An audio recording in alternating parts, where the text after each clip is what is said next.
Pinangunahan ni Senator Pia Cayetano ang pagsasagawa ng groundbreaking ceremony para sa itatayong 7-story athletes dormitory sa Rizal Memorial Sports Complex.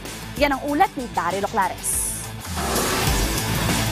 Pinasinayaan ngayong Huwebes ng umaga ang itatayong 7-story athletes dormitory sa Rizal Memorial Sports Complex. Pinamunuan ni Senator Pia Cayetano ang groundbreaking ceremony kasama ang Philippine Sports Commission sa pangunguna ni Chairman Richard Bachman at mga opisyales ng Department of Public Works and Highways. Sa panayam kay Cayetano na dating naging national team volleyball player, paraan niya ito upang magbigay pabalik sa Philippine sports. It feels very good. Like I said, I used to be here every morning of my life during the time that I was training for volleyball, and never ko naman naisip, even then, I was only 17, so hindi ko pa talaga naisip yun na I'll have this opportunity to give back. Talagang at that time, ang gusto ko lang maglaro, gusto ko lang i-represent yung country, and yeah, it never occurred to me. So it feels really, really good to be able to have that opportunity to give back.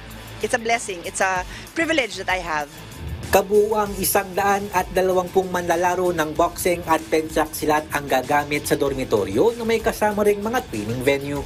Ayon kay Bachman, simula pa lamang ito ng mga dagdag na pasilidad at pagsasaayos ng Rizal Memorial Sports Complex. The next one by October, November will be the baseball, the museum, gymnastics, all the dormitories in field sports, and then if Engineer Vicky and the staff cannot accommodate also the oval.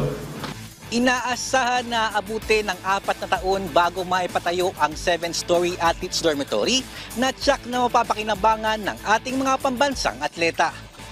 Daryl Oclares para sa Pambansang TV sa Bagong Pilipinas.